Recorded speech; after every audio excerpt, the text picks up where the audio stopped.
What's good, everybody? In this video, I'm going to teach you just 3 simple keys you can read to instantly identify what defenses you're going against in Madden 26. I'm also going to teach you how to beat all of these defenses as well. It's a lot easier to win games when you know what coverage you're going against and know what's going to be open before you even hike the ball. So follow these steps closely, rewind the video if you have to. This tutorial should help you take your game to the next level. If this video helps at all, do a favor and drop a like and comment. FTA for the algorithm is greatly appreciated. Also consider subscribing and turning on the noti bell for future content. Our first key read is going to be the number of safeties up top. This is the fastest way to get a general idea of the coverage shell. A single high safety usually indicates cover 1, which is man to man, or it'll be cover 3 zone. 2 high safeties could be a variety of different defenses like cover 2, cover 4, cover 2 man, but we'll get into that in a moment. If there are no safeties deep, it likely indicates a cover 0 blitz where the defense is sending heavy pressure with man defense. Key number 2, use pre-snap motion. So I see a single high safety, so I'm thinking cover 1 or cover 3. So I put this receiver into motion. Instead of the defender following me, he passes me off to another defender, which is going to tell me that this is going to be a zone defense. Single high safety means this is probably cover 3. If I motion this receiver and they're in a cover 1, the defender is going to follow me all the way. There is no pass off. This will indicate a cover 1 man defense. Key number 3, look at the cornerback depth and alignment. How far the cornerback is playing off the line of scrimmage, as well as where they're lining up in front of the receiver, tells you a lot of information. For instance, in cover 2 man, corners line up inside the receiver to force them towards the deep safeties. While in a cover 2 zone, corners will line up with outside leverage protecting the sideline. When you see press with corners at the line of scrimmage, this is often going to signal man or cover 2 zone depending on the leverage. Again, inside leverage man, outside leverage zone. Then when you see corners playing about 7 to 8 yards off the line of scrimmage, this is often going to indicate a cover 4. If you have a single high safety and they're still playing about 7-8 yards off the line of scrimmage, that's probably going to indicate a cover 3. Outside cornerbacks that are 7 to 8 yards off the line of scrimmage generally indicate that they're in deep blues, so that's going to be like a cover 4 or cover 3, again depending on how many safeties you see up top. Then if you see the cornerbacks about 5 yards off the line of scrimmage, it's generally going to indicate cover 2, especially when you see they have outside leverage. Let's pretend the opponent is running a cover 6. With cover 6, you have cover 2 on one side and then cover 4 on the other. So we see 2 high safeties, so we know it's not cover 1 or cover 3. When we look to the right, we see this cornerback is only 5 yards off the line of scrimmage playing outside. And then when we look at the opposite outside cornerback, he's about 7 to 8 yards off the line of scrimmage, indicating he's in a deep blue. So since these outside corners are in different alignments, it's safe to assume that this is going to be a cover 6. If your opponent is trying to disguise their coverage, go back to key number 2, which is pre-snap motion.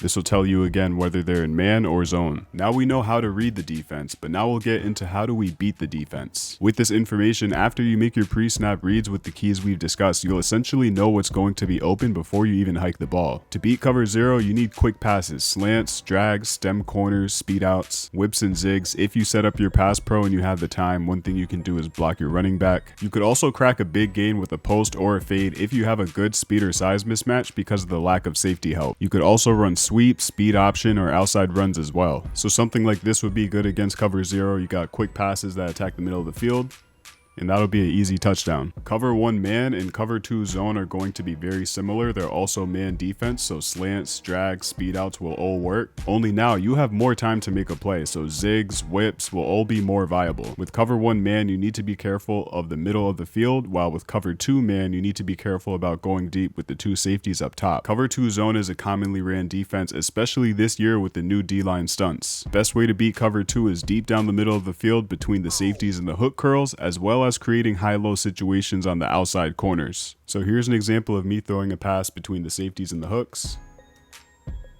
Here's me creating a high-low situation against the outside corner. Right there, he has to choose between RB or B. Someone's going to be open. If I put this corner out a little deeper, bound to be open. Dot. Against cover 3, the main weaknesses are going to be the flats and the seams, but there are a couple different things you could do. You could throw an RPO, abuse the numbers advantage. You could simply just hit the flat for easy yards. You could throw a tight window seam streak, just requires some decent timing. Against cover 3, you could also throw corner routes against the weak side for one-on-one matchups. Then even on the strong side, you can sometimes throw corner routes in between the deep blues and the curl flats.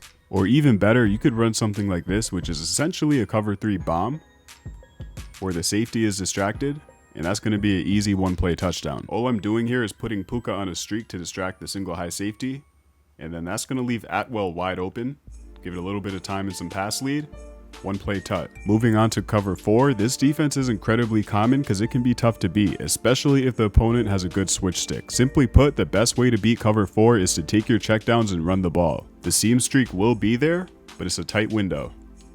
Formation wise, it's probably best to come out in 5 wide or bunch or trips, just any formation that lets you overload one side of the field, as you could also get away with even something like a wide receiver screen, just because you have the numbers mismatch. But you primarily want to focus on moving the ball with a slow and steady offense. Cover 4 is a very bend don't break defense, so take your underneath routes, take your checkdowns, and don't be afraid to put the ball on the ground.